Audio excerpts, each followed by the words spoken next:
Betul, nunen, sama mau. Apa? Ah, kamu tisunya di bawah, ambil tisu deh. Pakai baju aja, pakai baju. Tinggal tisu, tisu bawah sih. Ya, tas akuat, dibuat kita akuat itu. Ke kamar mandi, ke situ aja ke sana nggak? Jangan sampai basah, jangan sampai basah. Jangan sampai basah ya. Mandilah.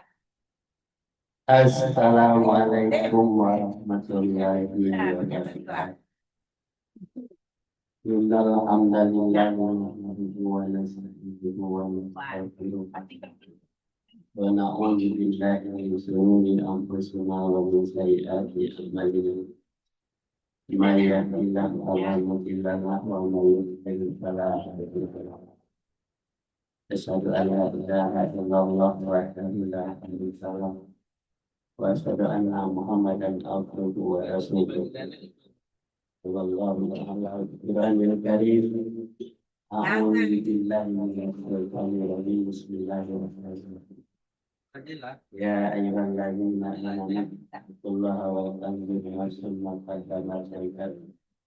Fattaqullaha innallaha khabirun bima ta'malun. Sallallahu alaihi wasallam. Alhamdulillah kita berikan kepada Allah subhanahu wa ta'ala. Pagi hari ini kita diberikan nikmat iman dan selamat. Sehingga kita bisa melakukan kegiatan pagi hari ini. Dengan rutinitas kita mengkaji ayat-ayat Allah dan kita tetap istiqamah dalam mengikuti kajian-kajian yang telah ditinggalkan oleh Nabi kita Muhammad Sallallahu Alaihi Wasallam, baik itu apa berpegang teguh dan kamu teguh pada kedua masakan. Mudah-mudahan kamu tidak akan tersesat selama hidup. Inilah dasar kita mengaji rutinitas kita supaya kita tidak dibelokkan dari jalan yang lurus ke jalan yang sesat. Kebanyakan orang melaksanakan kegiatan atau dibelok-belokkan oleh setan. Jadi banyak ikut dunia ini yang menipu manusia. Jadi jangan sampai kita tertipu. Jadi sekarang yang akan membaca pertama adalah Maryam. Ya, Awas ya. baca ikuti. Setiap setiap setiap anak anak Adam Adam Adam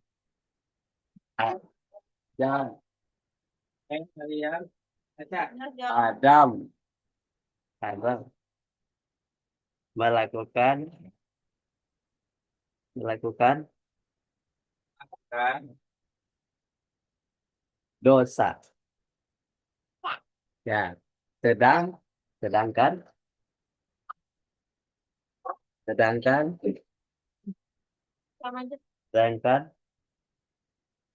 ya udah tamat. Ya, baca ini Cak. Dia makan jagung dulu. Makan jagung dulu. Orang jagung punya ya, orang jagung. Kamu kesini aja kakimu. Sini. Pak sini. Apa bang mau lewat? Ini ngomong tinggi ini malam. Setiap setiap kamu ikuti setiap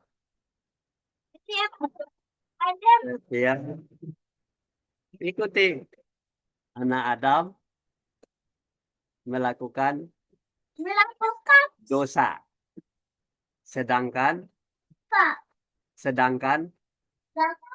sebaik-baik orang yang berdosa adalah bertaubat. Hadis riwayat Ahmad dan Turmuzi. Ya, udah selesai baca ya, bagus ya. Tim, ini tim. Tim, kamu tim. Tim. Mau dia. Ahmad Kasim.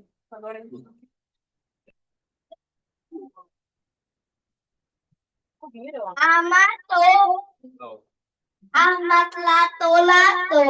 Udah balik. Sama kan ya? Iya. Nah, Oke. baca Nah, mulai dari awal aja. Mana? Setiap anak Adam melakukan dosa, sedangkan sebaik-baik orang yang berdosa adalah bertaubat. Hadis riwayat Ahmad Kasim. Ahmad dan Ahmad Turmuzi dan Turmuzi. dan mana Turmuzinya? Bawa lanjut.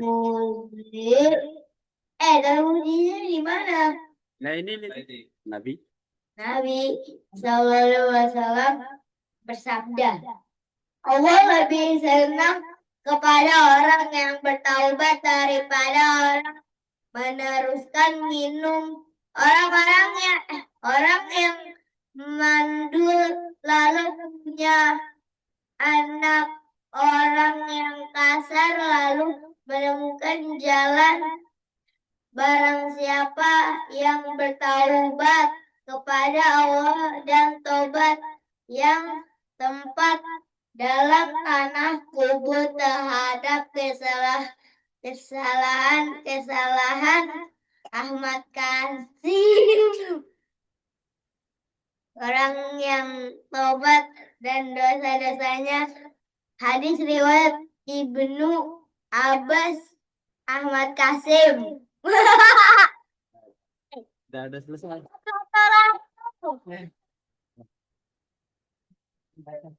Ya,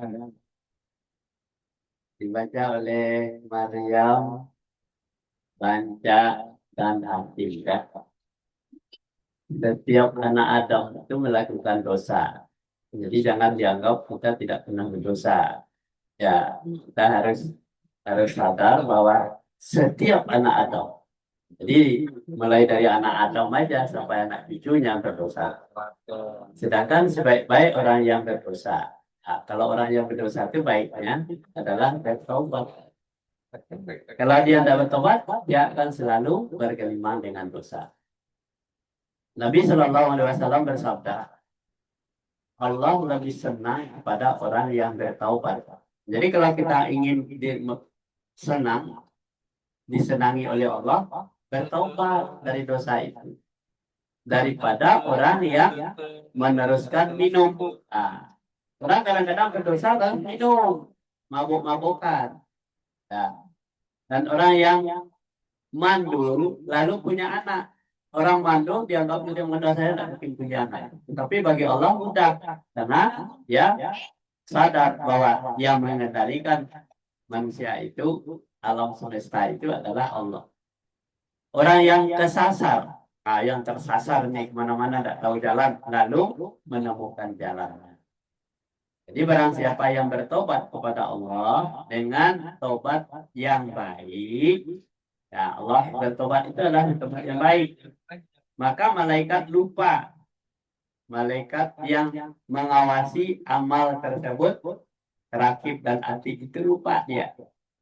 Seluruh anggota badannya dan tempat dalam tanah dari kubur terhadap kesalahan-kesalahan orang-orang yang tobat tadi dan orang dosa-dosanya, ya kan? Nah, jadi semua kesalahannya diampuni oleh Allah. Nah, itu ya. Jadi sebaik-baik orang yang berdosa adalah bertobat. Jadi kalau kita bertobat, malaikat malaikat rakib atid itu lupa akan catatannya. Nah, jadi setelah dia masuk kubur tidak disiksa lagi karena tobat. Ya, kita lanjut kanan. Baik kanan. Baca yang benar.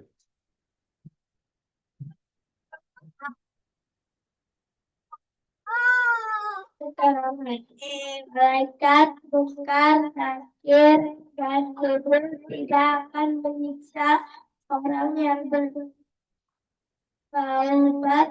Malaikat Roh mencatatnya sebagai amal plus anggota badannya terpelihara dari perbuatan sudah taubatan nasuha USN mengatakan ada 5 tanda yang berlaku tidak suka bergaul kecuali dapat orang yang tahu ucapan apabila ditimpa musibah dalam urusan dunia jangan amin lalu apabila mendapatkan sesuatu yang kecil dan sedikit dari agama maka ia memandangnya sebagai hukuman yang besar.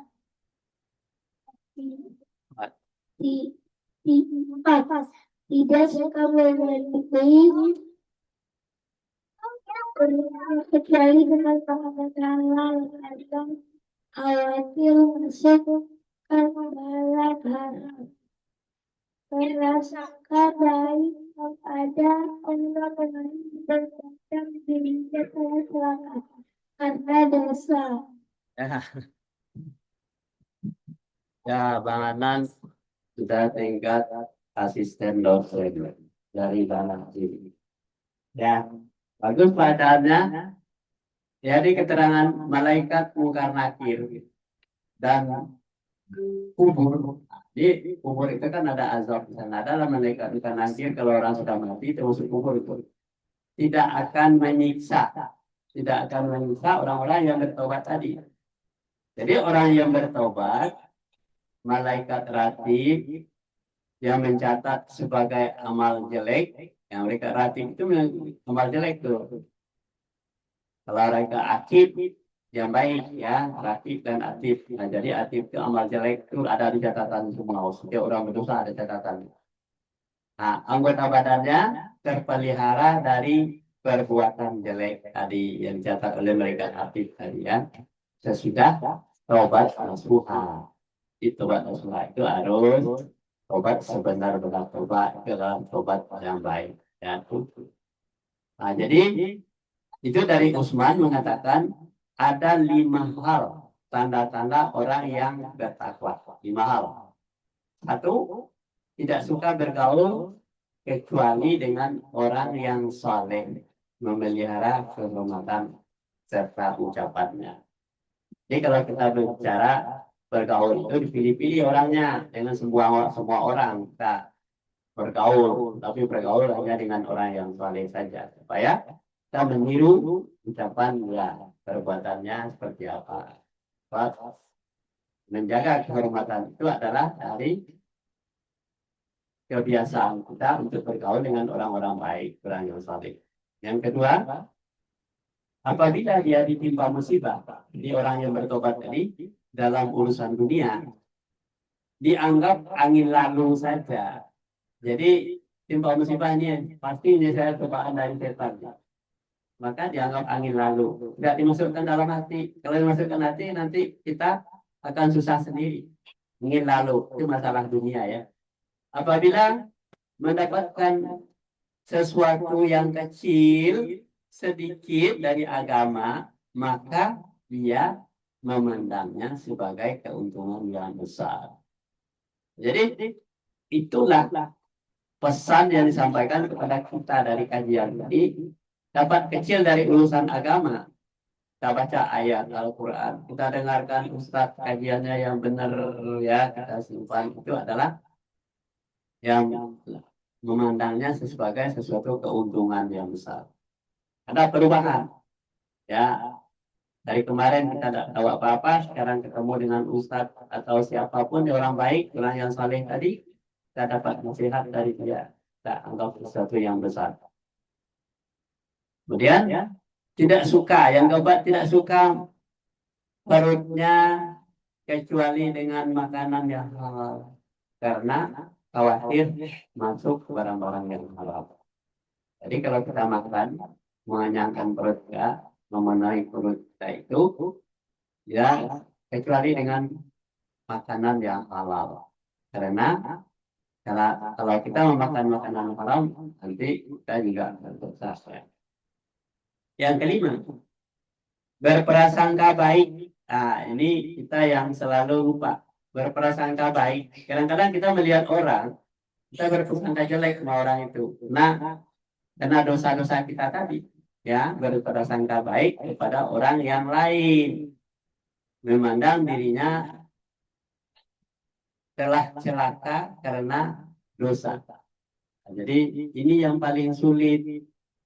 Bahwa manusia itu punya harga diri, punya apa yang tadi berprasangka jelek aja kepada orang lain. Boleh dilarang prasangka macam-macam.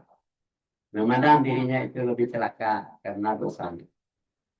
Lanjut. Terus.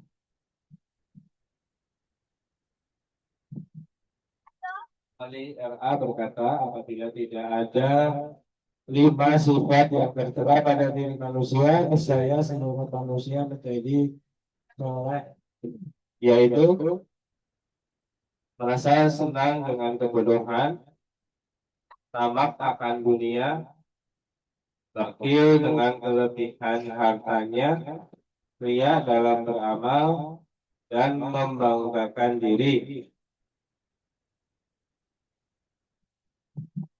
Jadi Ali menambahkan keterangan, ya. Ali radhiyallahu anhu berkata, apabila tidak ada 5, apabila tidak ada 5 sifat yang tercela pada diri manusia. Dalam diri manusia itu ada 5 sifat yang tercela. Niscaya seluruh manusia akan menjadi orang soleh. Terima kasih. Jadi 5 sifat itu.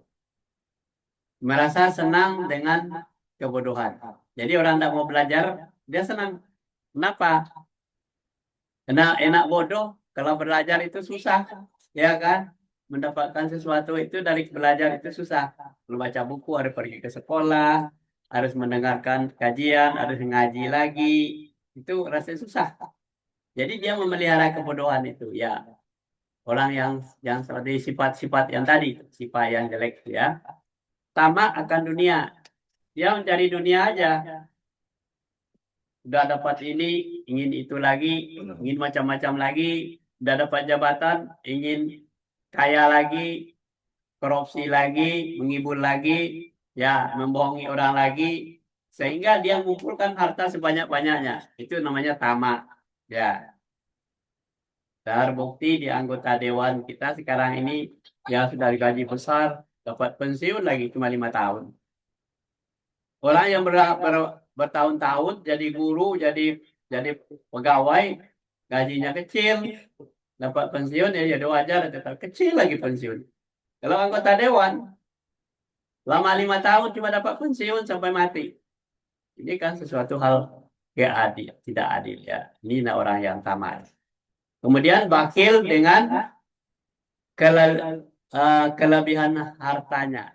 Dia sudah banyak harta, bakhil, pelit, ya, nggak mau berbagi kepada orang yang susah. Ini bakhil, ya. Ini sifat-sifat.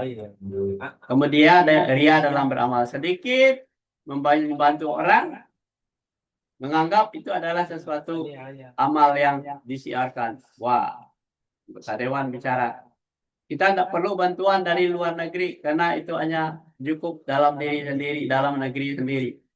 Ternyata banyak korban akibat ucapan yang seperti itu. Jadi dalam beramal itu dia menganggap dirinya itu segala-galanya bisa bantu. Padahal peralatan untuk membantu orang yang kena longsor, kena musibah, itu tidak ada peralatannya, tidak cukup. Kita butuh sebenarnya bantuan orang lain. Orang luar menawarkan untuk itu ditolak. Nah, ini adalah satu contoh manusia yang ria dalam melakukan ingin pencitraan terhadap amalan dia itu. Kemudian membanggakan diri, bangga terhadap sesuatu, bahwa menjadi pejabat itu bangga, menjadi ini ya bangga, jadi pemerintah bangga. Orang pergi ke apa? Ke tempat bencana, selfie dengan baju berdasi. Lah, inilah orang yang membanggakan diri bahwa dia pejabat negara. Lanjut.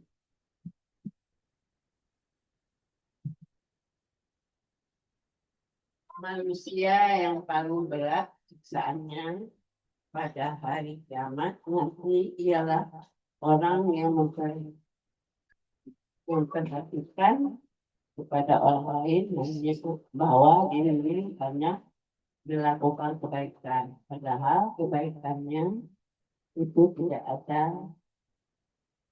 tidak ada kan? Ya, hadis. Hadis dari iman. Barang siapa yang memperlihatkan kepada orang lain sesuatu yang melebihi yang lain daripada ketakutan, maka ia adalah munafik atau Hadis riwayat. hari riwayat Bukhari. Sesungguhnya Allah telah mengharamkan surga setiap orang yang ria.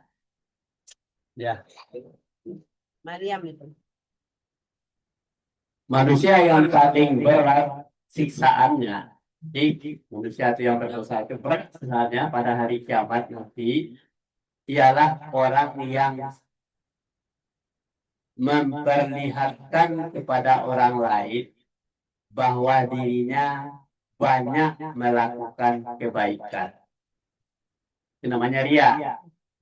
Perlihatkan kepada orang lain, wah dia baik, melakukan ini kebaikan. Padahal kebaikan itu tidak ada, hanya omong-omong doang, omong-omong saja, ya. Ya, barang siapa yang memperlihatkan kepada orang lain sesuatu yang melebihi yang lain, ya kan, daripada ketakutan, maka ia adalah munafik. Jadi orang munafik itu contohnya seperti itu, ketakutan. Kalau ditimpa musibah itu seperti longsor di Sumatera, ya, banjir bandang segalanya itu musibah yang sifatnya skala internasional dan tidak harus dibantu oleh orang lain dan menawarkan diri untuk membantukan, dan PBB mengatakan musibah internasional. Dia menganggap itu belum musibah nasional. Nah, ini adalah orang yang takut. Ketakutannya apa? Akan terbongkar rahasianya. Kenapa terjadinya longsor, banjir bandang? Terjadi banyaknya korban. Karena dia sudah merusak hutan. Jadi kalau datang bantuan dari orang lain di luar Indonesia, pasti diteliti ini kenapa penyebabnya longsor, banjir bandang. Nah, ini ketakutan, takut ya, maka ia adalah orang munafik. Inilah contohnya orang munafik banyak di Indonesia yang seperti itu, pejabat-pejabat yang munafik. Sesungguhnya Allah telah mengharamkan surga setiap orang yang ria. Orang yang ria, orang munafik tadi yang tidak mau dibantu, yang tidak terbongkar rahasianya, itu adalah manusia yang ria. Siapa yang mau? Lanjut. Nah.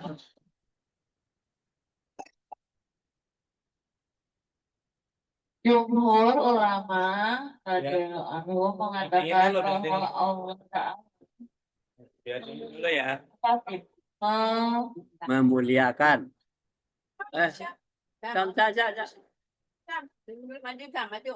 Memudahkan, Memuliakan. memuliakan. Itu. Dari siapa Ya dingin ya. itu Nabi kita memudahkan. Muliakan, nah, yaitu Nabi Muhammad. Ini siapa yang mau? Nabi Muhammad. Nabi Nabi. Muhammad. Nah, baca di sana, baca. Tante lagi baca. Golongan 5. Tuh. 1 dengan Siapa yang mau ubi? panggilan Rasul. Siapa mau 2 ubi? dengan Hatim. Astagfirullahaladzim, Eh. dua anak bocah ini, ya ampun. Dengan Cak, tak kelihatan, Cak. Baca jangan di sana berdirinya. disebut dan Rasul. Dia memberinya tanpa permintaan dan dengan pemberian maaf sebelum berdosa, terus dengan keridhaan Allah. Udah.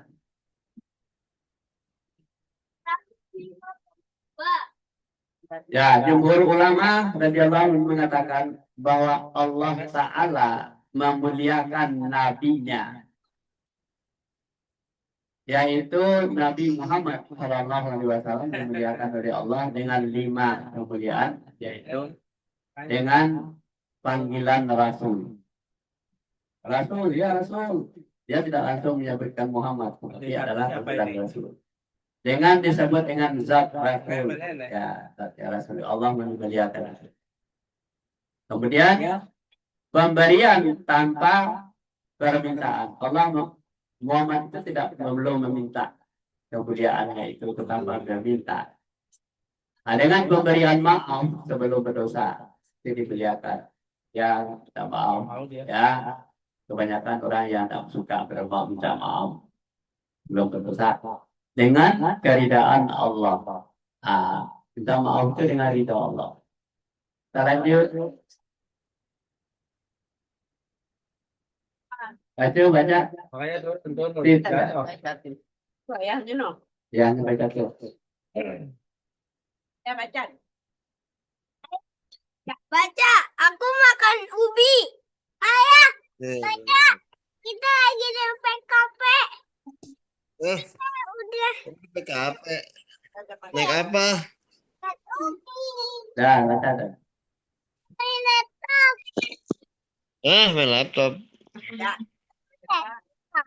Berapa lagi?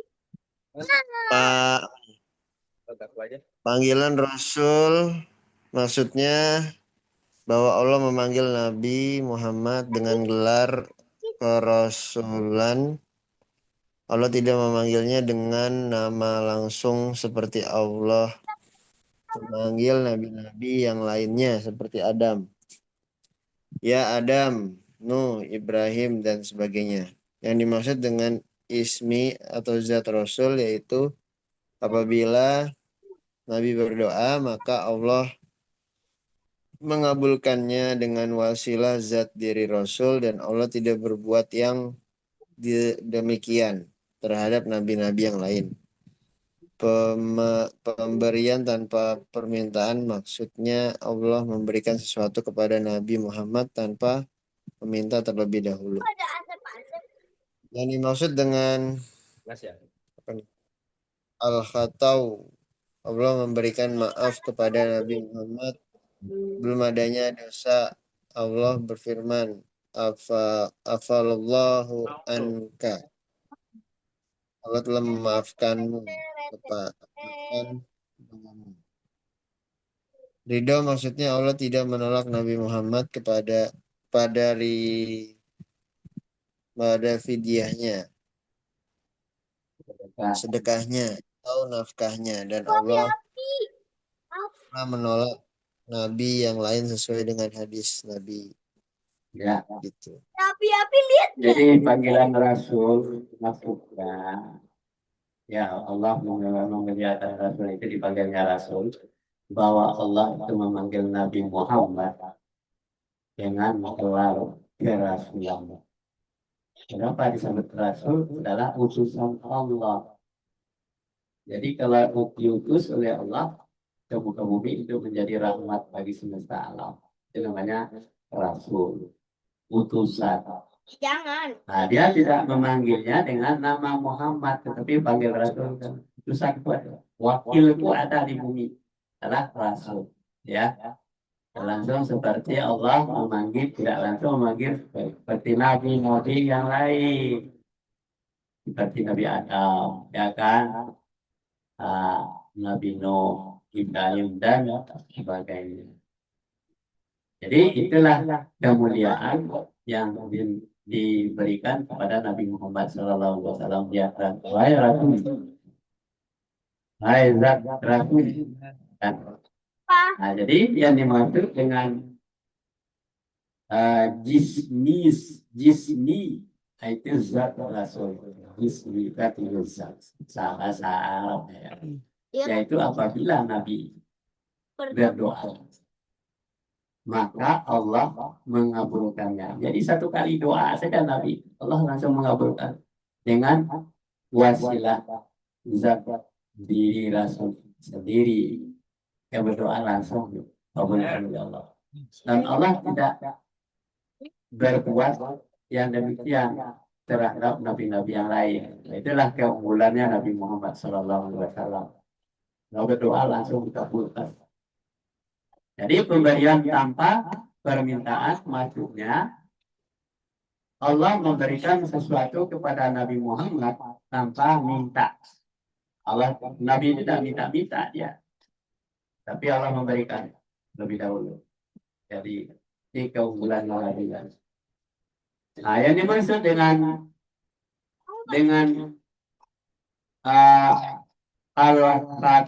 al-khatau itu dalam bahasa Arab.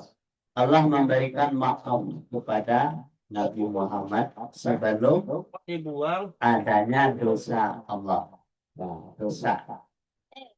Allah berfirman, apalahu anka. Apalahu anka. Allah telah memaafkan kamu. Aja ridha maksudnya adalah ridha maksud Allah tidak menolak Nabi Muhammad tanpa fidyah.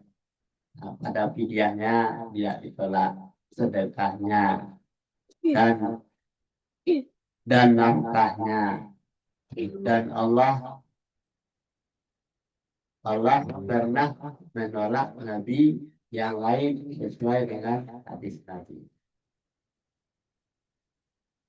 Ya, ini penjelasannya. Mudah-mudahan besok kita lanjutkan. Wabillahi taufiq wal hidayah. Assalamualaikum warahmatullahi wabarakatuh. Waalaikumsalam warahmatullahi wabarakatuh. Jam, itu ya. Jam.